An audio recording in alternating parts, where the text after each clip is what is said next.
I am going to let Ferrator fight a ladder match in the background while I do my intro. Good morning, good evening, whatever time of day it is for you. Welcome to this thing that I do called Thor's Entertainment. I am Thor, and I am continuing to part 4 of my playthrough of the story mode for Mortal Kombat X. Now, I am continuing Mortal Kombat X after the last episode where I completed Chapter 6 for Dvorah, Chapter 7 for Takeda, and Chapter 8 for Jax. If you are curious about the details of what happened in that part of the story mode, I'll go ahead and add the playlist in the corner of the screen. And if you just need a quick refresher, here is what has happened so far. The game started off with the evil elder god Shinnok, sorcerer Quan Chi, and the undead revenant versions of old allies invading Earth and trying to wipe out all life on Earth by stealing the life energy of the world. Fortunately, Johnnycage was able to save the day, and he was able to defeat Shinnok and imprison him inside his own amulet. We then time jumped 20 years into the future to find out that there is a new ruler of Outworld, and his name is Kotal Khan. Kotal is fighting off a civil war being conducted by the former ruler's illegitimate clone daughter, that person being Melina. Melina is revealed to be using Shinnok's amulet as a weapon, which is not good because that means Earth no longer has control of Shinnok. But besides the train wreck going on in Outworld, Johnnycage has been training a new team of Earthrealm defenders. That team includes Cassie Cage, Takahashi Takeda, Kung Jin, and Jackie Briggs. That team went to Outworld and managed to make an uneasy alliance with Kotal Khan to find and defeat Melina. The reasoning for this alliance was to recover the amulet and end the civil war at the same time. They decided to send Dvorah and Cassie Cage to the camp for Melina. They infiltrated and they defeated Melina's team, and they were able to recover the amulet and Shinnok, who was, trapped inside the amulet. And after getting that relic back, Dvorah kills Melina, and Kotal Khan then betrays the Earthrealm team. Kotal was not willing to let the team go back to Earth with the amulet since Earth let this dangerous relic fall into Melina's hands in the first place. Instead, he intends to keep the amulet in Outworld's custody, and then he is going to hold the Earthrealm team hostage to bargain a new deal regarding who has custody of the amulet. The betrayal kept on going though, and that's because Dvorah stole the amulet again. And Dvorah has the intention of giving it to Quan Chi, who will then set Shinnok free. So yeah, just a lot of stealing of the amulet and a lot of backstabbing going on that last episode. But while Dvorah was betraying Kotal Khan, the Earthrealm team managed to escape their prison cells and return to Earth. Also during that situation, Jax ended up teaming up with a military team, and they went on to raid the Netherrealm. The reason for the raid was that they would go and capture Quan Chi, something that Jax was instrumental in because he was the one who defeated the Revenants and got custody of Quan Chi. So with Quan Chi captive, they are returning to Earthrealm, and he is being held captive by the Earthrealm military. Also, Dvorah has the amulet, just a reminder, and also the Earthrealm team is trying to get back to Earth. So yeah, with all that out of the way, we are ready to begin this episode's first chapter from Scorpion's perspective. He found out that his old master Quan Chi was captured, and he has some strong feelings about what needs to be done with Quan Chi.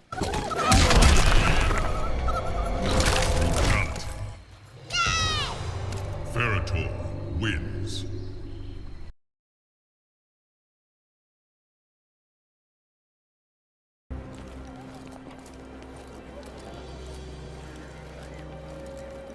Sit. I'm guessing it's not your first time in cuffs. What's your safe word? Johnny, I already made that joke in episode 3.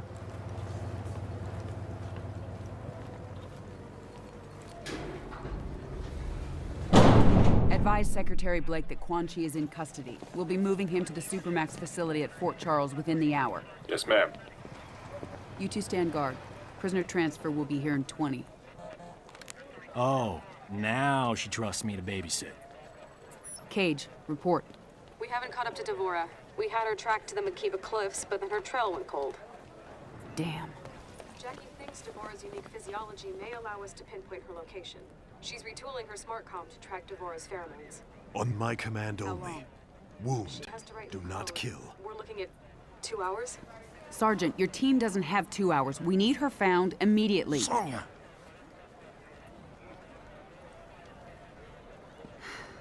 Cassie, I appreciate what you're trying to do, but there isn't time. Bring your team back here. We need to regroup and redeploy. Yes, ma'am. They're doing their best. I know. General, we have a visitor. You two are friends, right? He tell you he was coming? Nothing. General, Master Hisashi, I hadn't received word you were coming. I will have Quan Chi. We have things under control. You can... He must die. Raiden needs him. Without Quan Chi, we can't restore Liu Kang and the other revenants. You'd leave them trapped? Like you were? Only Quan Chi concerns me.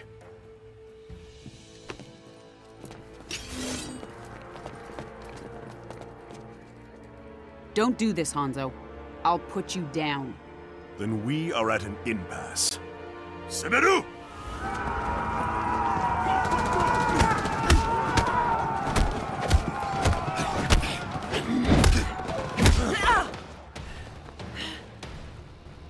Quan Chi is mine. I mentioned in the last episode that the creators of Mortal Kombat decided to change Scorpion more in this game than they have in any of the others. Previously, he was just a revenge-obsessed hellspawn, and in this game he actually got to become a mentor character and a leader. He found new purpose by rebuilding his old ninja clan, the Shirai Ryu. And while that development is great, they did not forget that Scorpion can be pretty blinded by his hatred. That just did not go away with time. Somewhere deep down it was still part of him, and even if he has grown up a little bit, it's not going away. He still 100% hates Quan Chi and wants him dead. Scorpion does not care about the ramifications of that either, he is only thinking about himself. It is kind of funny that earlier in the game, Scorpion was actually aware enough of this that he even went as far as to warn his student Takeda about not giving in to this kind of a anger-fueled blind spot. But despite being aware enough of it to actually give advice about it, Hanzo still struggles with it, clearly. It is so bad, in fact, he is even turning against the people that he owes quite a bit to, like Johnny and Sonya, both of which deserve a lot of credit for making Scorpion human again. But in all fairness, Scorpion has been fucked over far more than the average Mortal Kombat character. So I don't really blame him for being super pissed and wanting to murder the hell out of the people who wronged him. Yeah, Scorpion is super short-sighted, but I also kind of get it. I wish you no harm, General Blade.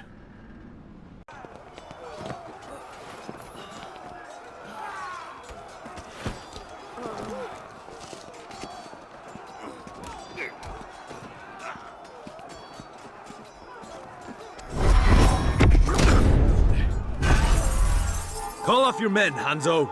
If you value our friendship, you will give me Quan Chi.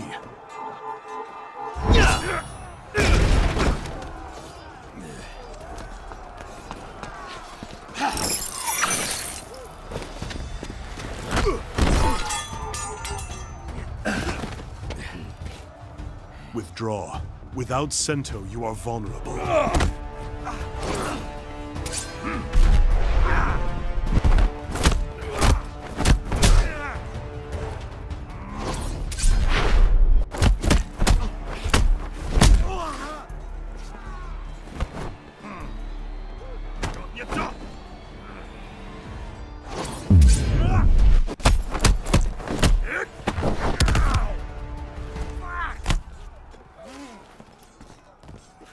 Just like old times. Yeah, just like old times indeed. That is a good callback to the very first fight of this game, where 20 years ago these two characters were fighting each other. Only when that happened, we were controlling a much younger Johnny Cage. Now we are in control of Hanzo Hisashi, so it does not look like Johnny Cage will be picking up another victory. It is kind of cool that this would imply that these two characters are pretty evenly matched, with both of them picking up a single win over each other. And also a single minigame win against each other. Oh, and also, this is the first time a chapter character has fought against Johnny Cage. So, Johnny is the majority of the way through this story before getting a single loss. I previously talked about wondering who was going to take the most losses in this game. But now I'm kind of wondering if Johnny Cage may be the most successful character in this game. Like, as I think about it, I don't think anyone fights against Johnny Cage again in the rest of this game. I mean, I'll have to do the math on this one later, but it only makes sense that if I am going to do a count to see who has the worst record in this game's story mode, that I would also take the time to do another count to determine who the best record is, or at least the best win-to-loss ratio is for a character. So we shall see. It might end up being Johnny Cage, it might be somebody else. It's going to be kind of fun to find out. Actually, now that I am thinking about it, that was actually the first loss for Sonyablade as well. So in Scorpion's chapter, 2 different characters are picking up the very first losses of the game. So, I mean, round of applause for Johnny and Sonya, I guess. They were doing fantastic in this game compared to the last one. So they will both be in the running for the character who does the best in the story mode. I'm trying to think of who else might be in contention. Not really sure offhand, though. And let's see here. I think some of the combat kids might be in the running for this as well, since some of them only ever lose to Subzero in Chapter 3. I'm not sure if all of them only lose in that chapter, but I know a couple of them do for sure. Only Quan Chi's death will abate my anger.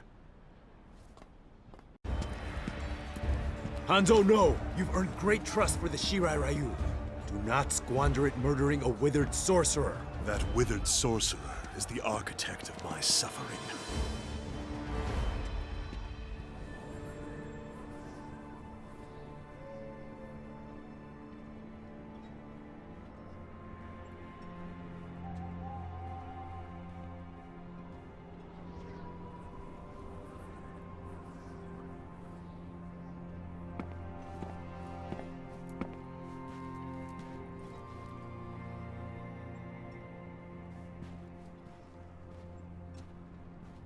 Master Hasashi, I am grateful that you've come.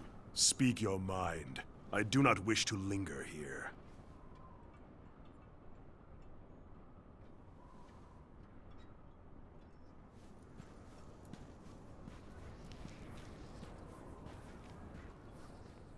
You re-establish the Shirai Ryu, as I reform the Lin Kuei.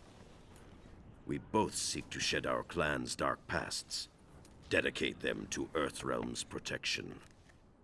Our common purpose gives us a chance to end old rivalries, to start anew. You'll confess what you've long denied? That your clan's hands are soaked in Shirai Ryu blood? In the blood of my family? Our honor is indeed stained. Please, sit. After you and I were freed from Quan Chi's control, I sought out my clan. I had hoped rebellion from within would have quashed the Grandmaster's plans. But Sector had realized his father's vision. The Lin Kuei had been fully cyberized. I pledged to kill Sector and his followers, reform the Lin Kuei, and restore our honor. I am not interested in Lin Kuei politics, Subzero. When I finally killed Sector, I discovered the Lin Kuei had not sacrificed its honor with the Cyber Initiative. We had abandoned it long before.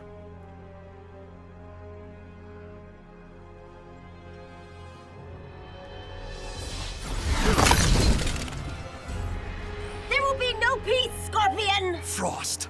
The Lin Kuei are still without honor!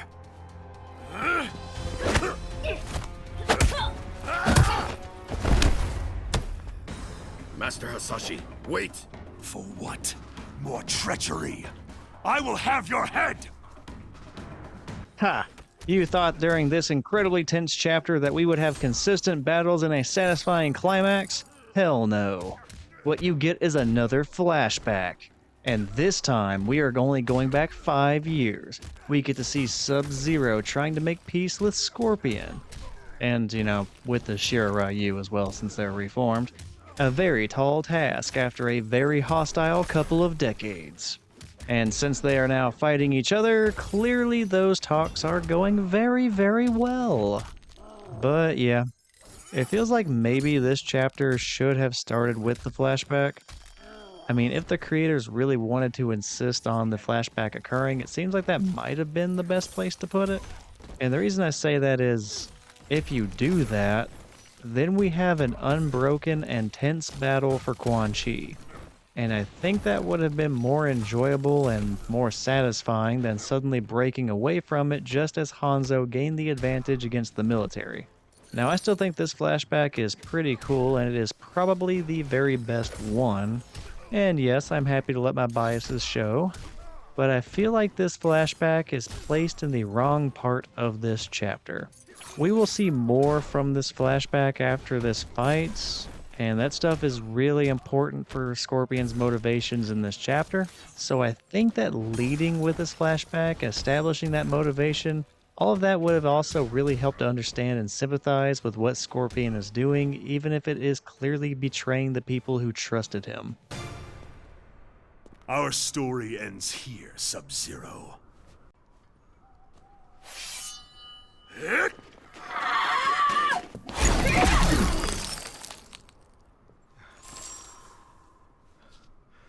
What is this? I did not bring you here for treachery. Frost is strong, but lacks judgment. She cannot see the wisdom of peace. I will deal with her.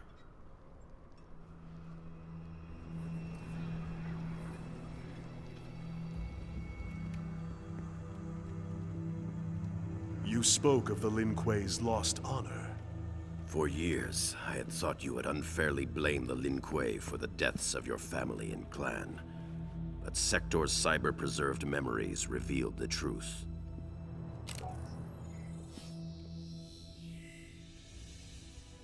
The Lin Kuei need to abide their agreements, Sector. The Grand Master gave Shinnok his word. Shinnok's currency is lies, as is yours. Payment is due. I exterminated the Shirai Ryu as promised. Hanzo Hasashi lives. He's your specter, Scorpion. I created Scorpion from Hasashi's soul after he died.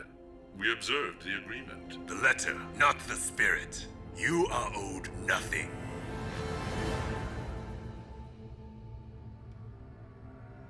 Harumi. Satoshi. Had I known of my clan's complicity in the Shirai Ryu's extinction, our history would be different. I killed your brother because I thought he... Quan Chi is responsible for Bihan's death. Sector was wrong. There is a debt to be paid, and Quan Chi will pay it.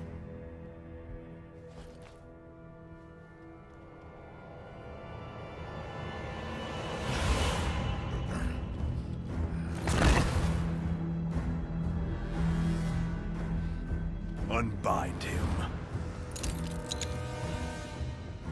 Scorpion, we can... My name is Hanzo Hasashi!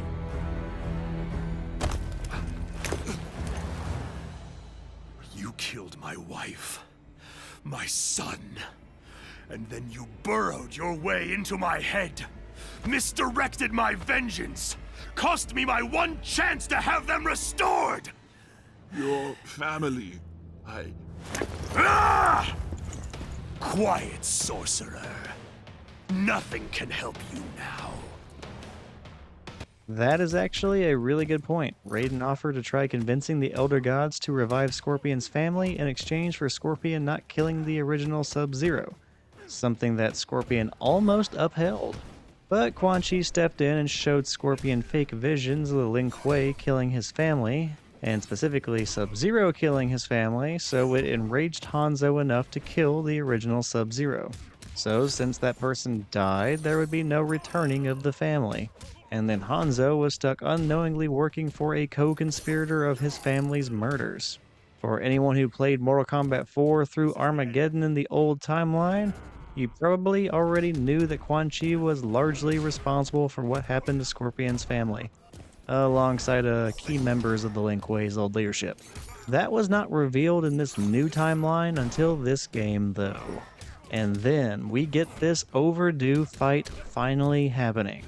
It took 10 games to get to this point, but we finally are getting a canonical revenge fight to the death between Scorpion and Quan Chi. And Scorpion never got revenge against Quan Chi in the old timeline, so I feel like anyone who played the old games and got to this point in Mortal Kombat X for the first time, they had to be rooting for Scorpion to finally kill the bastard. At last, you feel my pain.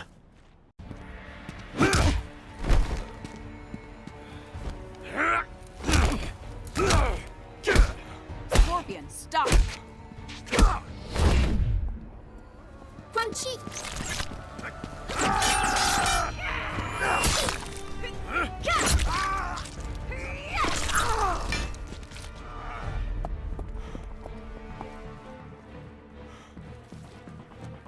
Amulet. Get over here!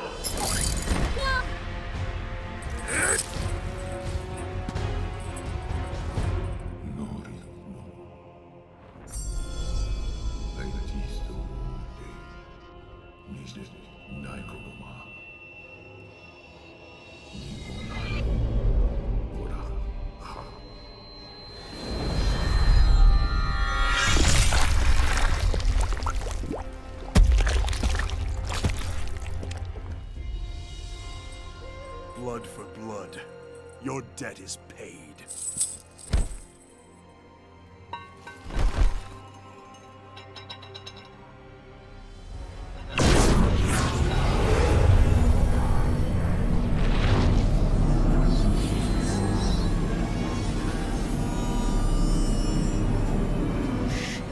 Free us, now!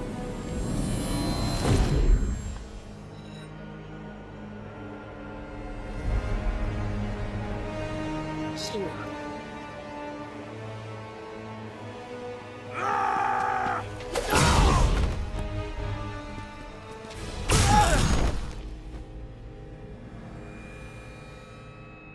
How small they are.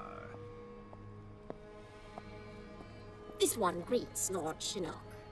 Quan Chi chose his servants well. He was wise to restore me in Earthrealm, behind their defenses. Quan Chi deceived them, allowed himself to be captured. He knew they would bring him here. A pity he did not live to see his work completed.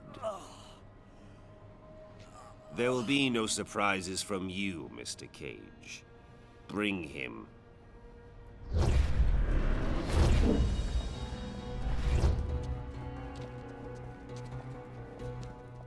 Praise be to Lord Shinnok. Let us be on our way. There is an Earthrealm force in Netherrealm. I am aware. They will be neutralized.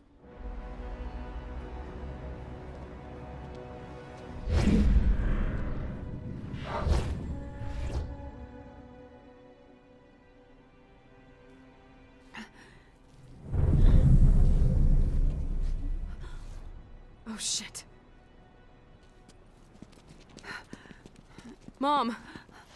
Where's Dad? Shinnok. Mom, where'd they go? Mom? Your father. Shinnok's prisoner. At the Sky Temple.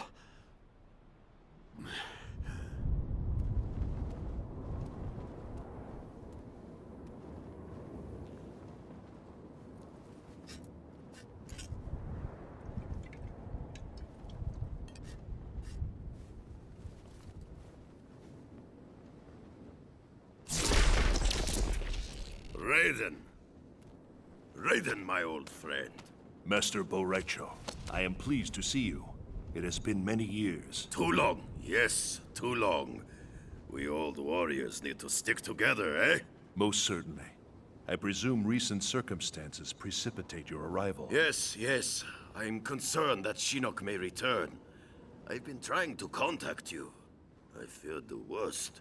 When Kano misappropriated Shinnok's amulet, he left behind a snare. Disabling it required that I travel to many strange realms. I must retire to the Jinsei chamber, regain my strength. You are close to recovering it then. Shinnok's amulet? I do not know. Disabling Kano's snare demanded my full attention. Once I am rejuvenated, I will confer with General Blade. If only we could have destroyed Shinnok during the last war. If only he were mortal.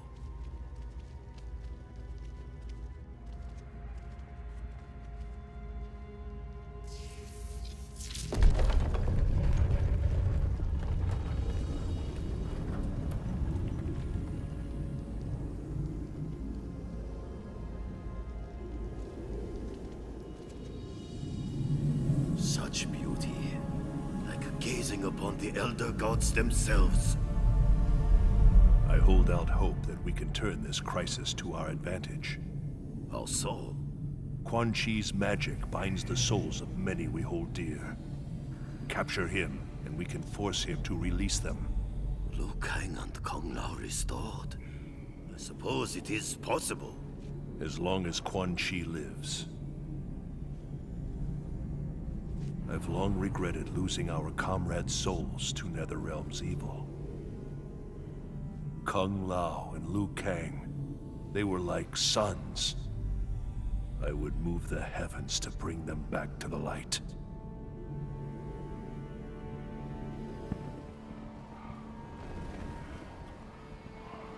It is as Master Boraicho said. The Shaolin Masters are aboard that ship. Boraicho said 2 ships. The other has disembarked. We need to determine its destination. They will talk. I will see to it. No extraordinary means, Kung Lao. They raided the Wuxi Academy, killed Master Wen. Even with Tarkatans, there are boundaries we do not cross. Yes, Lord Raiden. I still cannot believe Shao Kahn would order such a brazen attack. It demonstrated Earthrealm's vulnerability. Shao Kahn knew we would have no choice but to agree to a new tournament. Liu Kang defeated Shang Tsung. He will beat Shao Kahn. In good time, Kung Lao. First we free the Shaolin.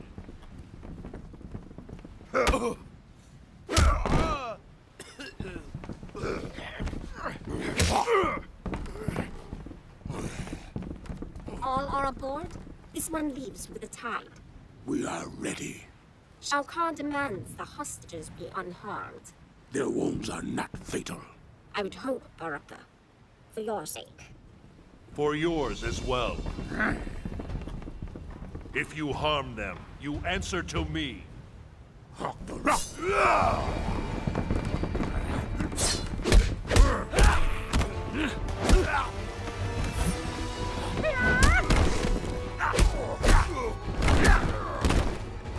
Tarkatans are beaten so easily.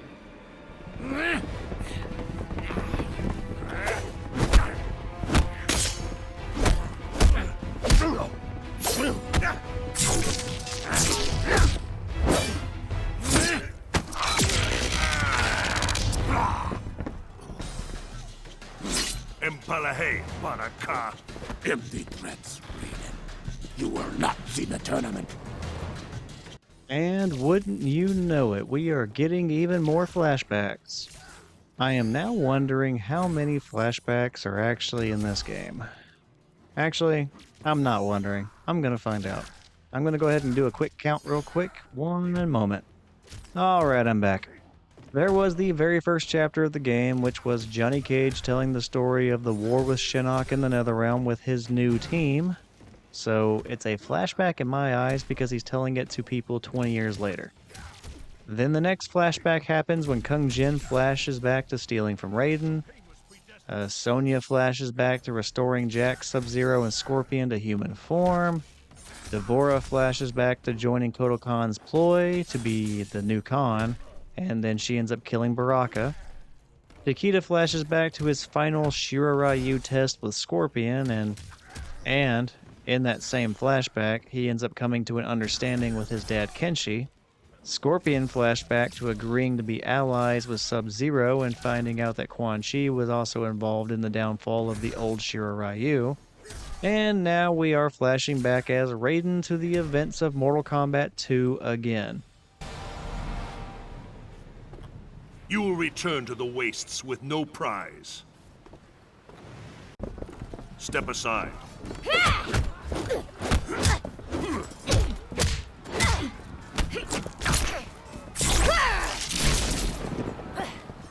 What's wrong here?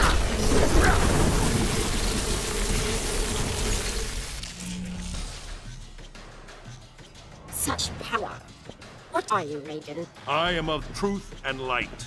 I protect Earthrealm. This one cares not for Earthrealm, and worships no gods. And on that note, somehow we are giving Baraka even more losses from that game.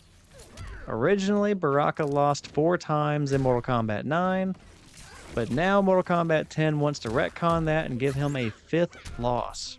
Anyway, Baraka's not the point. So far in Mortal Kombat 10, we are 10 chapters into the game. 7 of those chapters have had flashbacks. Even more specifically, including the Chapter 10 fights I still have to do, there have been 40 total fights so far. 13 of those fights have been fought in flashbacks. So more than 1/4 of the game so far has been flashbacks. That is a lot. And it keeps me wondering if maybe they should have just tried telling the story chronologically instead of constantly flashing back. The constant flashing back and forth just gives this game a really weird pacing, and I don't know if I like it, even though I really like the story of Mortal Kombat 10. Oh, and also, Dvorah is now apparently in the events of Mortal Kombat 2 now, due to this flashback. Sure, why not? And I guess this flashback was happening during Katana or Jade's chapter, or maybe just before Jax's chapter?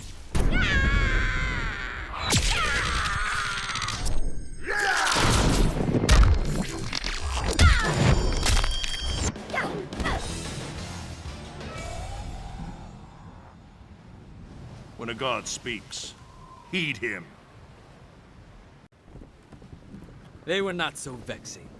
All sneers and growls. Let us free those aboard this vessel. Then you will find the second ship. Where will you go, Lord Raiden? The tournament begins soon. Join me as soon as you are able. We will succeed, Lord Raiden. Of that, I am certain.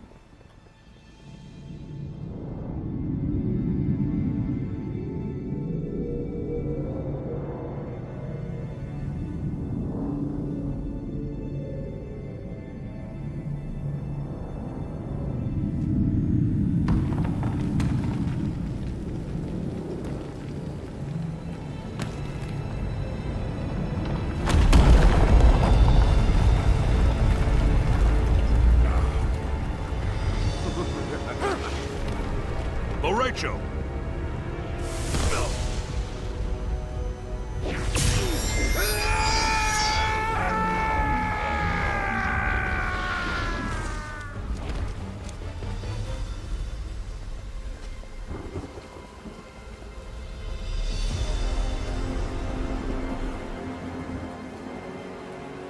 Yet another of your allies falls to me. When he dies, I will claim his soul. You know not his power. His soul cannot be subjugated. Shall we kill him, Lord Shinnok? Not yet. He will bear witness as I conquer his realm. Then I will imprison him as he did me. I would not boast of victory prematurely. I have already won, Raiden.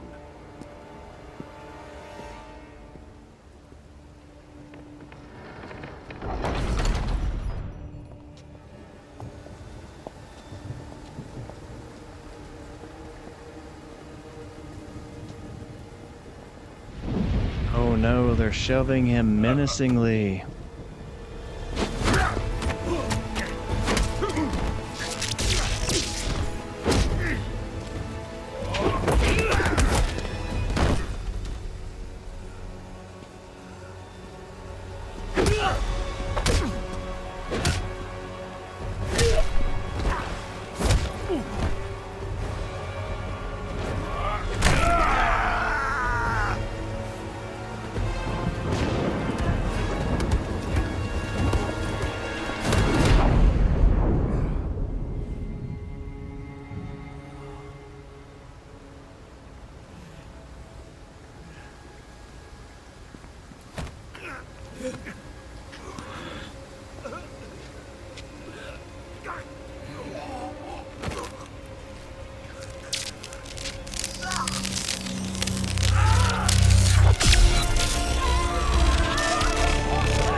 Kung Lao, desist! I serve Shinnok and the Netherrealm. Because Shao Kahn murdered you. Something you allowed to happen. I will not be so passive in your demise. Alright, now the flashback is over and nothing really super important or plot changing happened in that flashback, which might make Raiden's flashback the most unnecessary one out of the entire game. Like, you probably could have just cut that flashback out entirely and the story mode will feel almost exactly the same. That makes me kind of wish they had actually just cut that from the game and then allocated that time to somebody else and, I don't know, maybe take one or two of the mini games out and just give us a new chapter for a character that doesn't get one that probably deserves it, like maybe Kenshi? I don't know. Those are just my ideas. And they are ideas for a game that's almost 10 years old, so clearly nothing is ever going to happen in regards to those ideas. Anyway, enough about the flashback. We are back in the present, and we got to see Shinnok kick the crap out of Bo' Rai Cho and take control of the Sky Temple with the Revenants.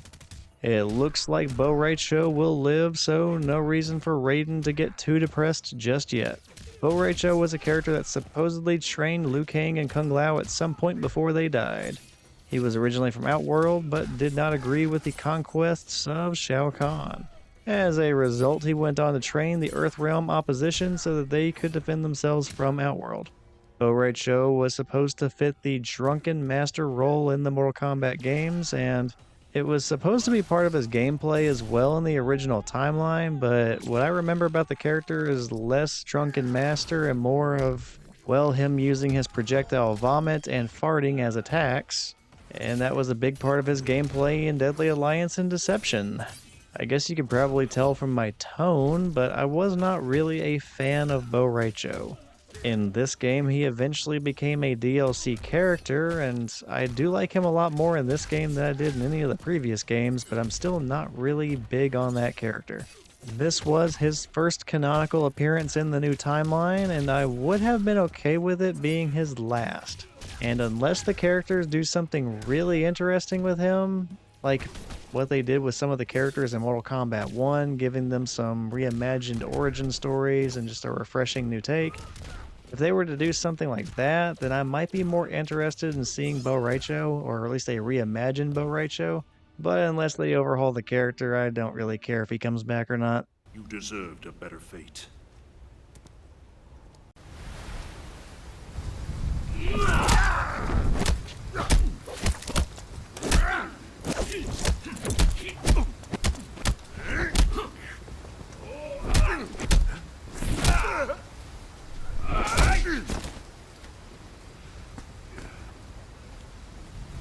This is not your destiny, Liu Kang. More visions, Raiden?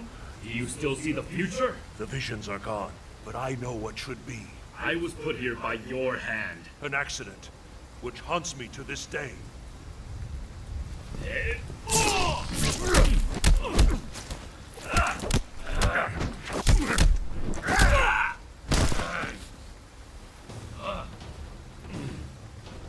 I should thank you. You freed me. The Elder Gods you blindly serve. I will help Shinnok end their rule. So here we are fighting the Revenants again. And clearly all of the Revenants really hate Raiden. And Liu Kang brought up how Raiden, killed him. Now Raiden calls this an accident, and it was. Still, as the player or the audience, it is hard not to understand why undead Liu Kang is really pissed at Raiden. You see, Raiden had his visions of the future, and as a result of that, he made a lot of bad decisions that ended up contributing to the deaths of the majority of the Earthrealm team in the previous game. All his attempts to change the future just got a lot of people killed, so even if killing Liu Kang was an accident, it is hard to feel bad for Raiden because of how much he was fucking up the entire game back in Mortal Kombat 9. Now this screwing up was definitely not just limited to Liu Kang, but since we're fighting him, he is the character that we are going to be highlighting. In the end, Raiden was just barely able to save the day in Mortal Kombat 9. And he did not have very many allies left afterwards, so it's basically just Sonyablade and Johnnycage. So yeah, if I was an undead zombie guy who Raiden killed, I would probably be pretty pissed off too. I'm not sure that I would be hating Raiden enough to help Shinnok wipe out all life on Earth, but this is a somewhat brainwashed version of Liu Kang, so I guess he is willing to hear out these really crazy ideas. And maybe he really does just want Raiden dead that badly that he would agree to all this, and maybe it's not really all that much brainwashing. Who knows? I mean, it seems like it would be brainwashing since that's how Jax would describe it, but for all we know, Liu Kang is like the one willing participant in all this. Also, this is the very last fight of Raiden's chapter, and this is going to be the very last chapter for this episode. I'm going to be making a short one. Instead of doing 3 chapters in an episode, I'm just doing 2 this time. But yeah, after this episode, there's only going to be 1 more to go. The next episode will be the finale for the Mortal Kombat X playthrough.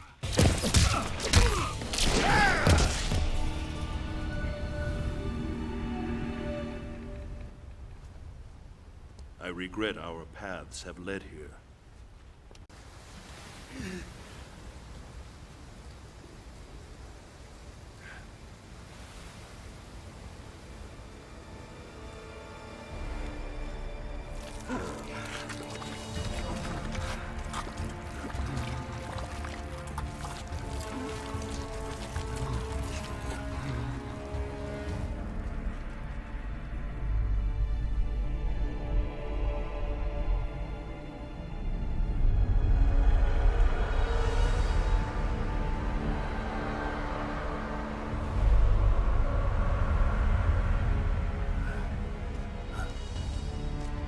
Not defile the Jinsei, Shinnok.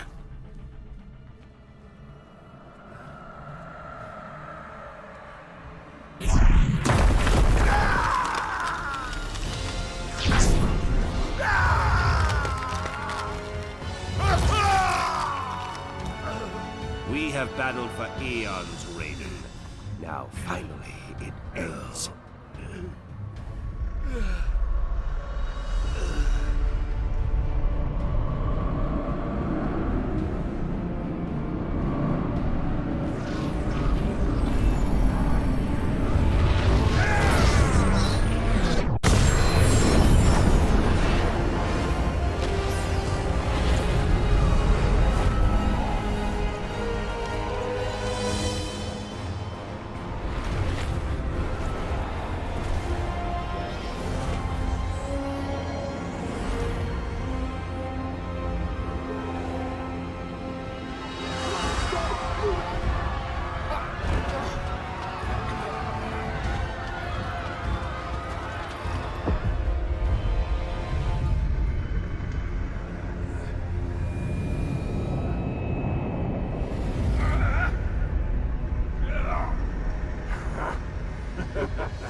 Tremble before me, elder gods, as I absorb Earthrealm's power.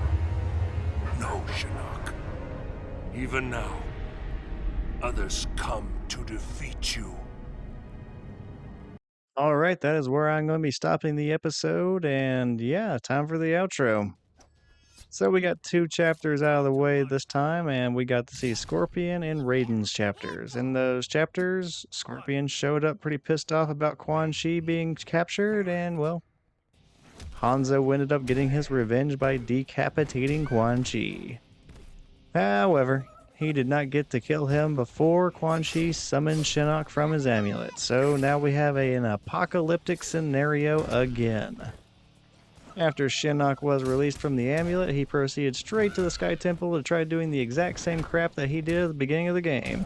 Only this time it looks like it's going a bit better because he was able to take down Raiden, and he has also captured johnnycage. At the very end of the last cutscene, we got to see Shinnok absorb some of the Jinsei and corrupt it, and now he has turned into a very demonic version of his former self. So it is safe to assume that we just got to look at the final boss of the game, and we have that to look forward to in the very next episode. I'll go ahead and wrap things up with that statement. Again, this has been Thor's Entertainment, and I am Thor. I hope you've enjoyed the episode, and I hope you enjoy the finale. Take care, and I will see you next time.